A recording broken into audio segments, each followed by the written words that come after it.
Un incendio devastador ha dejado tras de sí una tragedia.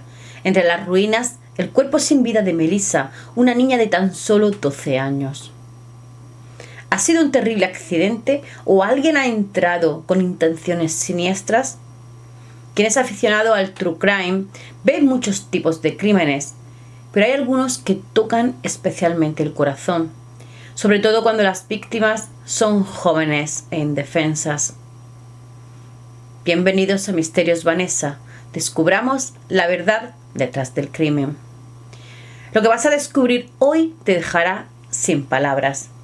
Nos encontramos en Coquimbo, una ciudad portuaria ubicada en el norte chico de Chile. El día 26 de noviembre transcurría con normalidad en la casa de la familia de Luis Santander y Mirta Ardiles. Una familia típica con su rutina diaria. Esa mañana, Luis se levantó temprano para llevar a su pequeño a una campaña de vacunación. Mientras tanto, Mirta se preparaba para ir al dentista, donde le repararían un puente. A las 10:30 de la mañana, Luis salió con su hijo y cogieron un taxi. Se dirigieron al centro de la ciudad, donde vacunarían al pequeño en la escuela. A las 11 en punto, Mirta salió de la casa hacia el dentista. Había pedido un taxi que la esperaba afuera. Poco después de que Mirta saliera, los vecinos se percataron de que salía fuego de la casa de Luis y Mirta. Rápidamente llamaron a los bomberos. Mientras tanto, Luis volvía a casa tras vacunar a su hijo pequeño. De repente, el camión de bomberos los sobrepasó a toda velocidad. Cuando Luis llega a su casa, encuentra a los bomberos intentando sofocar un intenso fuego que consumía su hogar. Desesperado, llamó a Mirta para ver dónde estaba. Ella le dice que está en el dentista y que dejó sola en casa a Melissa porque la niña no había querido acompañarla. Luis entra en pánico al saber que la niña está en la casa e intenta colarse para poder sacarla. Los bomberos se lo impiden, considerándolo un acto imprudente. Los vecinos se fueron acercando para acompañarlo e intentar tranquilizarlo. Una vez controlado el incendio, entran en la casa e identifican el foco del incendio en una de las habitaciones, donde encuentran el cuerpo sin vida de la pequeña Melissa. Una menor femenina, 12 años, producto de un incendio en el sector de su casa habitación. El cuerpo no había sido consumido por el fuego, por lo que de primeras pensaron que había fallecido por la inhalación de humo. Mirta volvió a casa corriendo, horrorizada por la tragedia y sintiéndose culpable por haber dejado sola a su hija, algo que nunca hacía. Estaba devastada ante los vecinos y las cámaras de televisión que ya habían llegado al lugar. Hay un vídeo de sus declaraciones. Terrible, es terrible. Yo no se lo deseo a nadie. ¿Y quién? ¿Por qué? Ignorante de la verdad. Luis reclamó justicia. Las personas que hicieron esto van a tener que pagar. Van a tener que pagar por todo lo que nos hicieron. Las personas que hicieron esto van a tener que pagar. Van a tener que pagar por todo lo que nos hicieron. Oh, no, y que le habían pegado estocadas y cosas así, no. Espero un culpable. Espero que vengan, que haya un culpable o los culpables o las, porque no sabemos si es hombre, mujer, no sabemos. Se llevaron a Melissa para hacerle la autopsia y tras la primera inspección se dan cuenta de que el pequeño cuerpo de Melissa tiene varias heridas de arma blanca y varios golpes. Esto no ha sido un accidente, ha sido un crimen. Y en tan poco tiempo le hicieron tanto. Mientras tanto, los investigadores recogen diferentes objetos de la casa, como algunos cuchillos y varios utensilios. Cuando esto salió a la luz, los vecinos se echaron a las calles para pedir justicia por Melissa. Tenían miedo. Un criminal andaba suelto por las calles donde vivían sus hijos.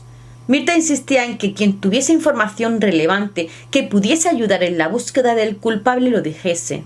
Muy afectado, Luis hizo lo mismo.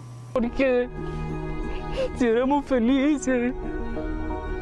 Que piden al responsable de todo esto, que lo encuentren, que por favor la justicia, por favor.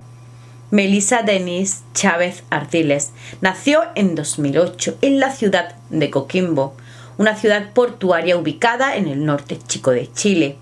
Era la hija menor de Mirta Ardiles Pastén y Denise Chávez, quienes ya tenían 3 hijos. Mirta ya había tenido una relación anterior, de la que nació su hija primogénita.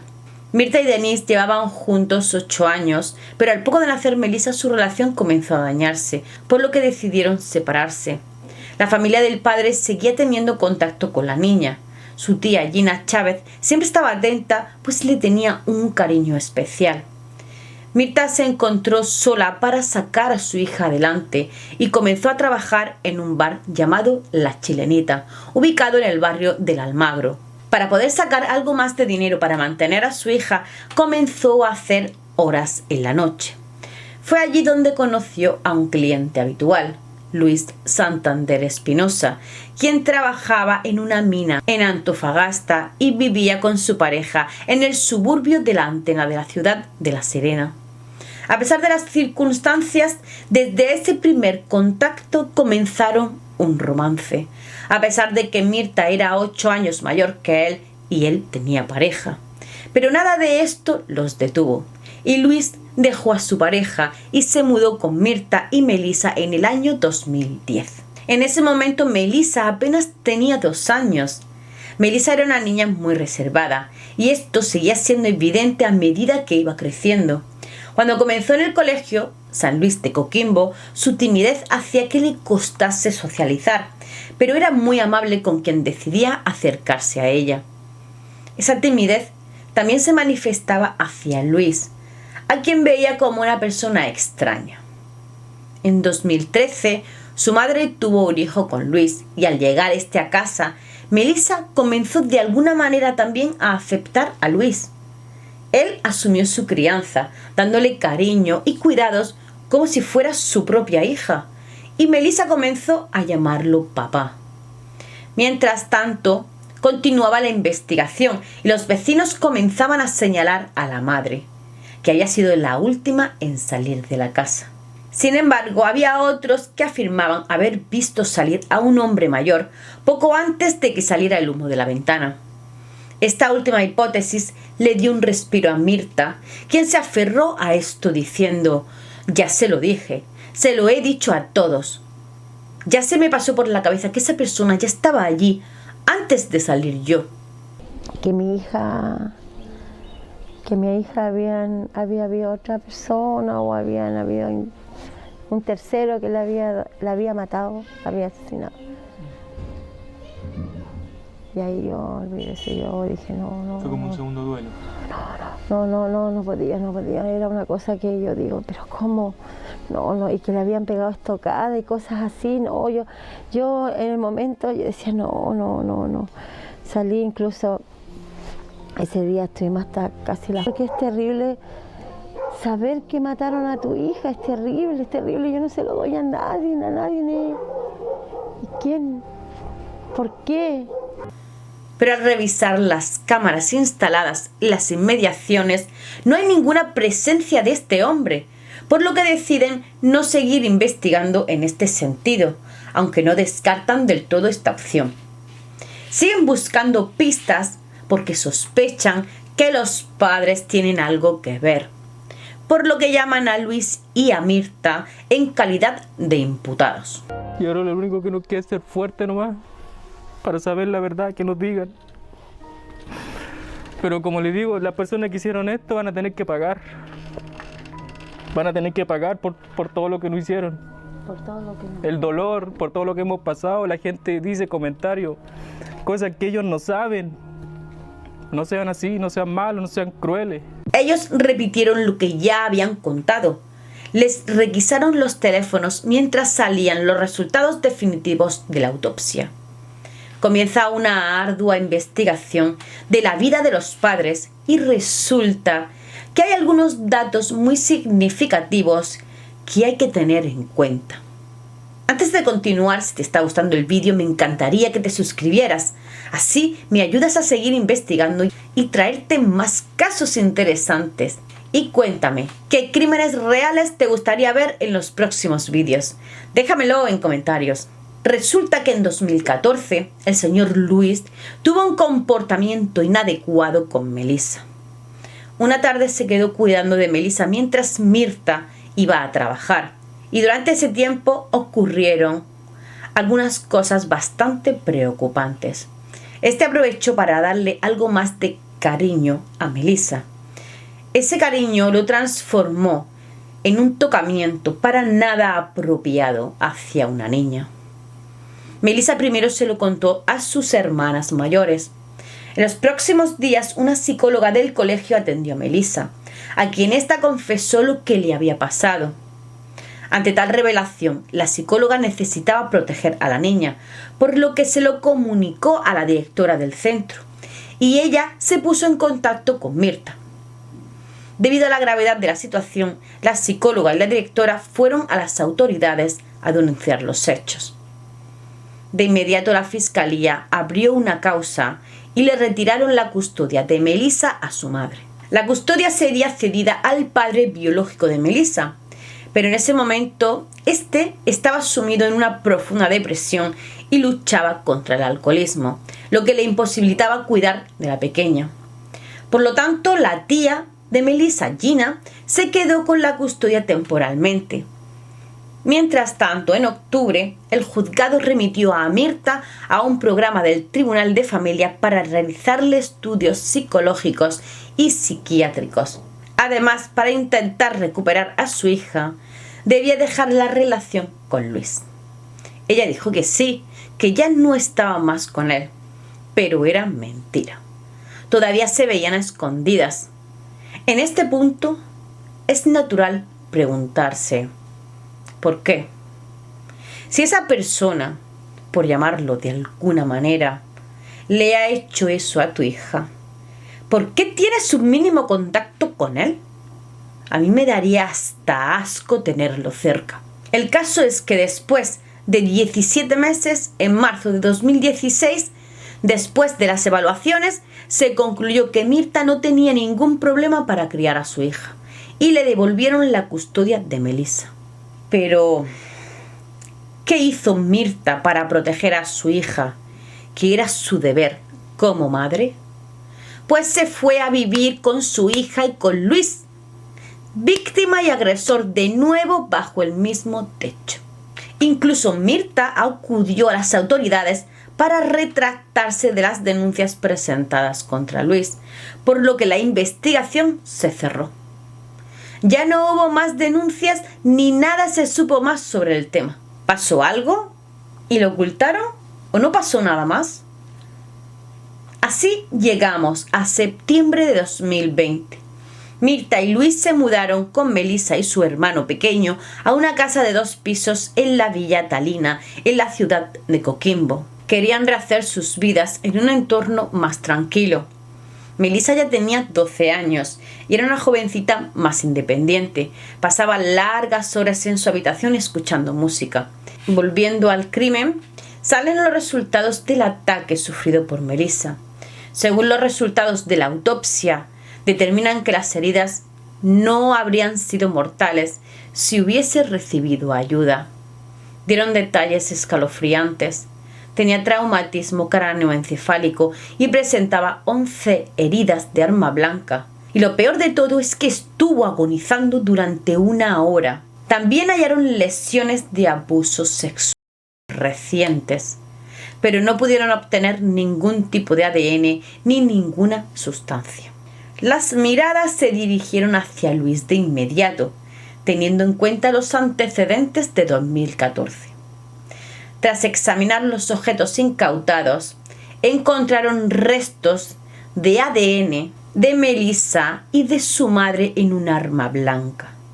Tenían claro que era ese cuchillo porque tenía una marca de pérdida de continuidad en la punta, y ese rasgo que lo hacía único coincidía con las heridas de las fracturas en el cráneo de Melissa.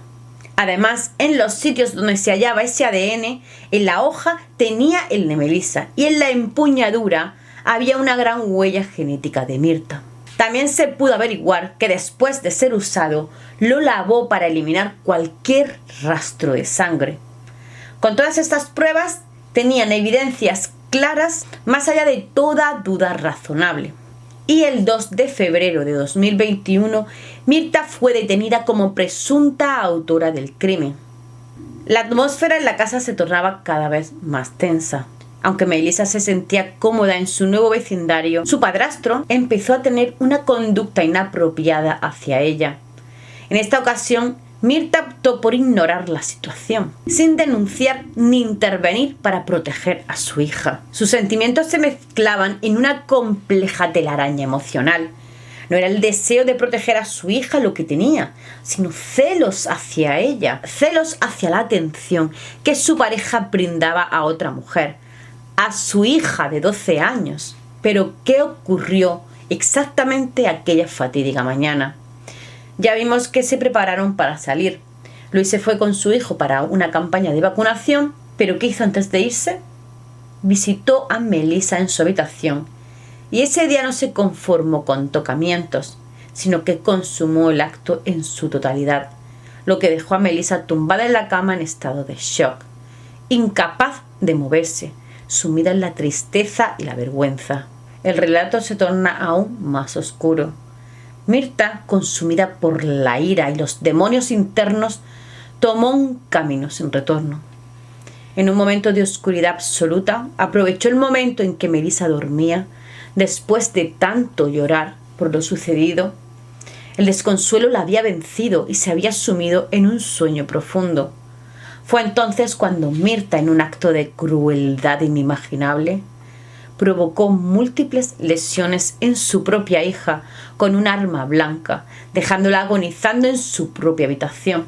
Mientras Melissa luchaba por su vida, su madre, en un acto de completa deshumanización, escribió a su dentista para concertar una cita en Tierras Blancas, al sur de la ciudad.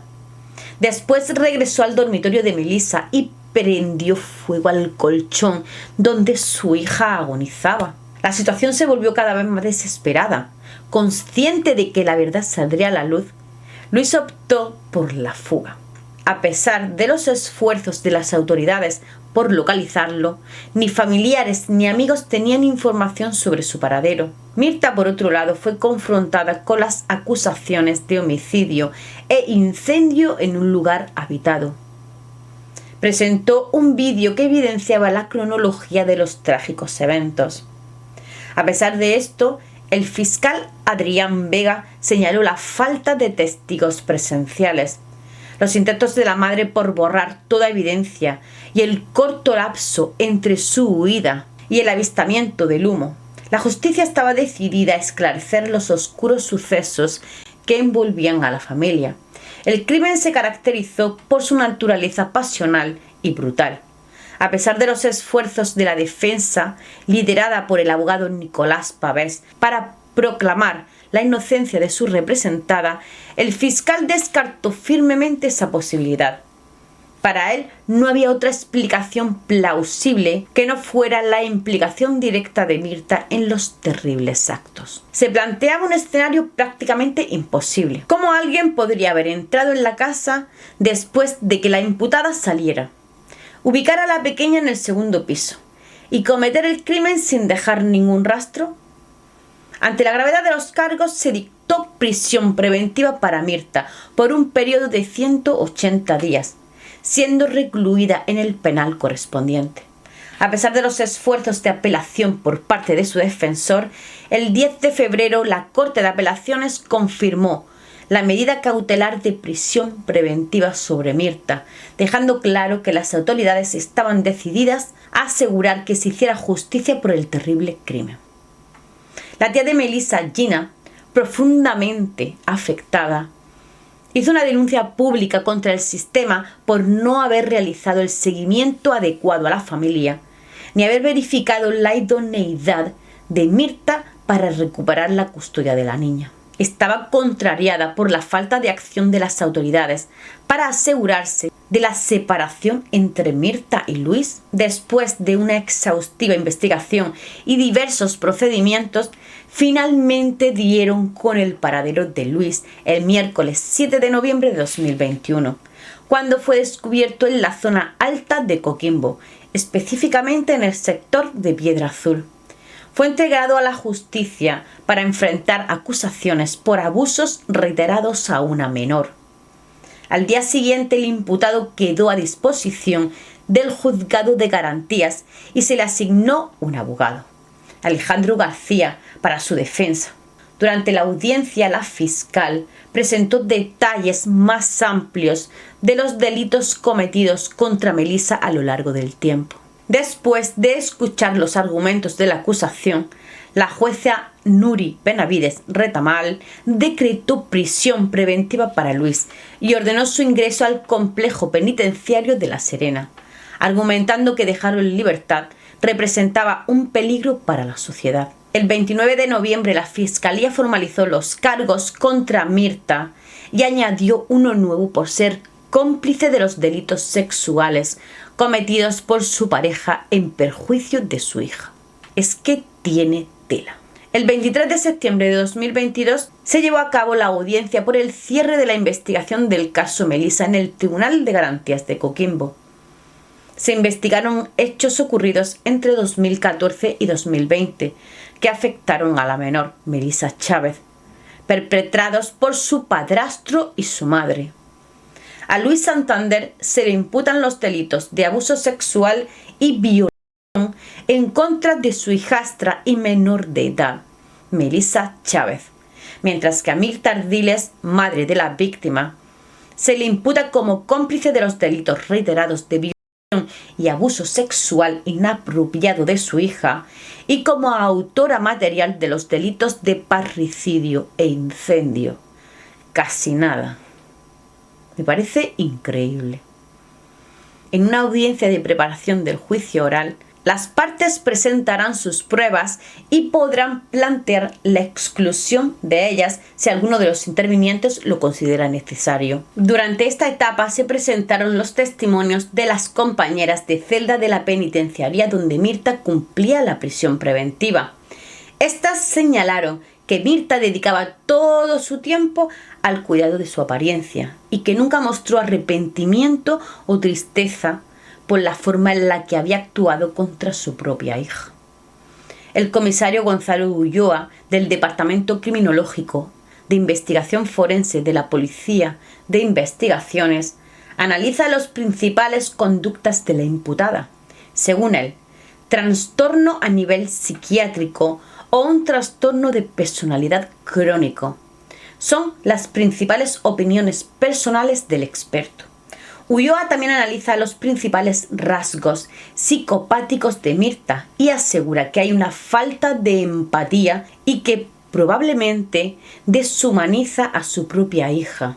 A la espera del juicio, el fiscal regional, Claudio Correa, anunció que solicitaría cadena perpetua para Mirta, mientras que para Luis pediría una condena de más de 20 años de prisión. El 21 de enero de 2023, poco antes del inicio del juicio, Mirta fue trasladada de urgencia desde la cárcel al Hospital San Juan de Dios debido a complicaciones por cálculos renales. Su hospitalización se hizo pública mediante una fotografía filtrada en redes sociales. 3 días después, tras una exitosa intervención, Mirta fue dada de alta y regresó a prisión, dada la extrema gravedad de los hechos y considerando que involucraban a una menor de edad. La Defensoría de los Derechos de la Niñez solicitó al tribunal que las audiencias se llevaran a cabo sin la presencia de los medios de comunicación.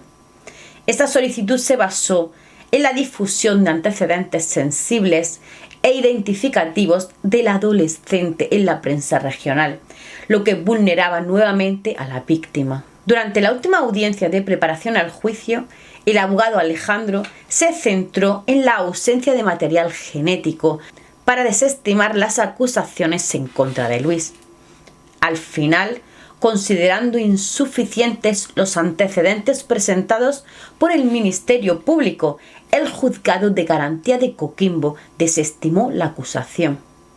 En lugar de prisión preventiva, Luis quedó bajo arresto domiciliario con prohibición de salida del país. A pesar de esta decisión, Luis aún debía enfrentarse a un juicio.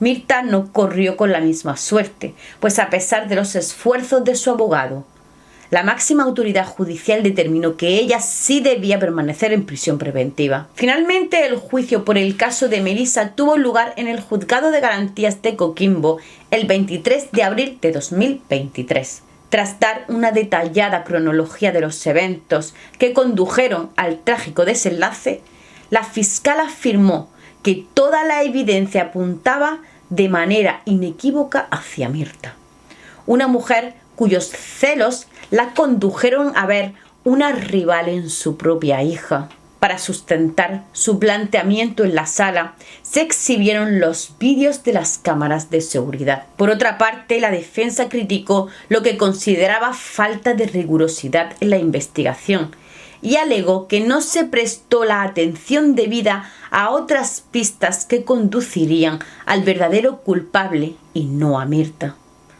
En el caso de Mirta se propuso una pena de 10 años por homicidio y 5 por el incendio. En cuanto a Luis, se pidió una sentencia de 3 años y 1 día de cárcel. Finalmente, el 17 de mayo de 2023, en un fallo unánime, la Sala Segunda del Tribunal de Garantía de La Serena declaró culpables a Luis y a Mirta por los delitos imputados. El 27 de mayo de 2023, el tribunal condenó a Mirta Ardiles a 33 años de prisión, 18 por homicidio y 15 por ser autora del incendio consumado. En el caso de Luis Santander, recibió una condena de 10 años y 1 día por abuso sexual reiterado en contra de Melissa Chávez, además de la prohibición de realizar actividades que involucraran a menores. Este caso causa una profunda conmoción en la sociedad chilena, una pérdida irreparable de una niña inocente con una vida por delante. Una madre con tan solo una misión: proteger a su hija, y en vez de protección le provoca celos. Yo hubiese echado a esa basura de mi casa, pero de inmediato, y lo hubiese denunciado. Pobre niña, pagó un alto precio cuando ella no tenía ninguna culpa. Abusan de ella y encima paga por ello como culpable. Es importante, muy importante, seguir luchando contra el abuso y la violencia en todas sus formas. Hay que dar voz a estas víctimas y tener mucha sensibilidad hacia estos temas. Hasta pronto, misteriosos.